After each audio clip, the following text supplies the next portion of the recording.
के मजदूरों का, गरीबों का मजाक उड़ाया है और कुछ नहीं।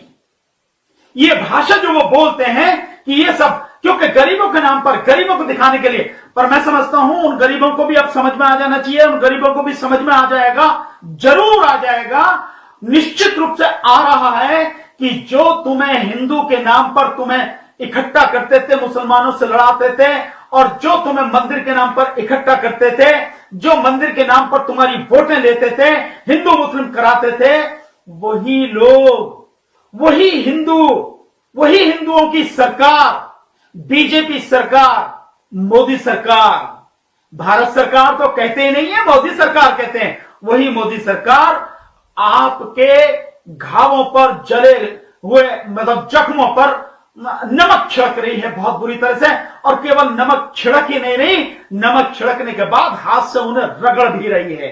यह है मोदी सरकार का असली चेहरा, घिनौना चेहरा और बेरहम और बेदर्द चेहरा, जो गरीबों को, जो मजदूरों को बहुत भारी पड़ रहा है। प्रधानमंत्री जी ने एक बात और कही अपने उसमें कि भारत को लोकल से वोकल में के बारे में सोचना चाहिए।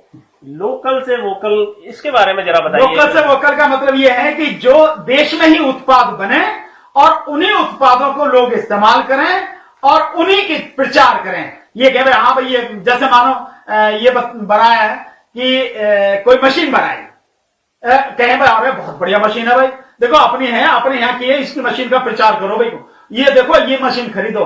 या यूं कहो कि किसी ने फावड़ा बनाया, यूं कहो किसी ने तसला बनाया, या यूं कहो किसी ने जो अटैची बनाई, ये यूं कहो कि किसी ने जो है बैग बनाया, किसी ने जो बाल्टी बनाई, किसी ने कोई बर्तन बना, मतलब इन सारी चीजों का, या यूं कहो कि खाने की कोई चीज जो उसने बनाई, जो इस सारी चीजों का, इनका न केवल आप खरीदो बल्कि इनका प्रचार करो। तो प्रधानमंत्री जी ने 3000 करोड़ रुपए की चाइना से वो मूर्ति क्यों बनवाई वहां? निश्चित रूप से मैं यही कह रहा हूं कि एक व्यक्ति, उसकी कथनी और करनी में कितना जमीन आसमान का अंतर है, कि जो लोकल से वोकल की बात करता है, वही व्यक्ति सरदार पटेल जी की मूर्ति 3-3.5 करोड़ की चाइना के लोगों से बनवाता है।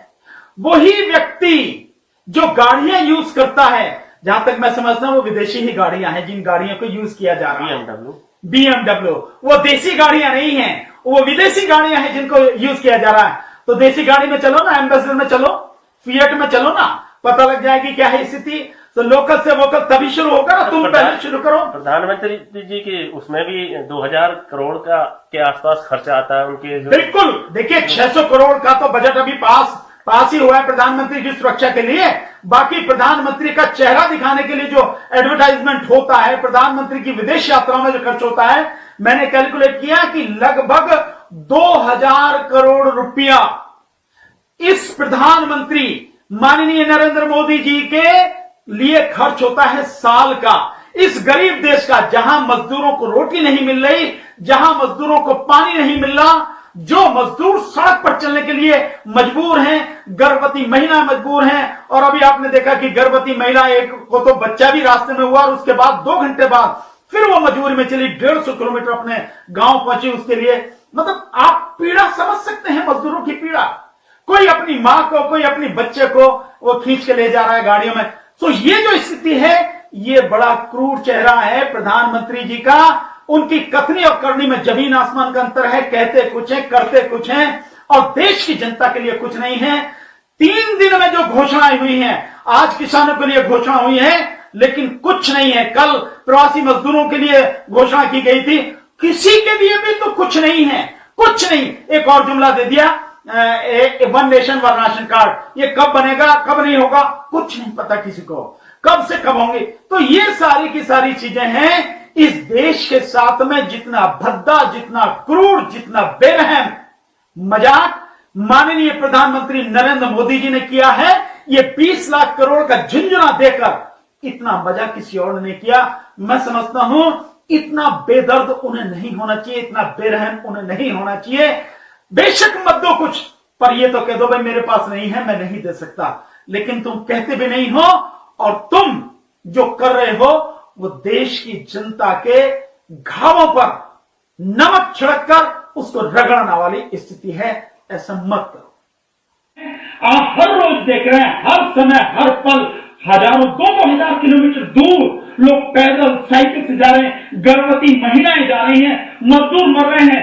16 मजदूरों की मौत कल हुई, इसे मौत नहीं मैं हत्या कहूंगा, वो 16 अलग है। औरंगाबाद वाले जो रेल से कटकर मर गए, उसके बाद में जो कल एक्सीडेंट में मरे 8 लोग मुजफ्फरनगर में मरे हैं, 6 लोग हैं चित्रकूट में मरे हैं, और 2 लोग जो है 6 लोग मध्य प्रदेश में मरे हैं और 2 लोग बिहार में मरे हैं। और ठीक इसी तरह से 8 लोग आज मरे हैं।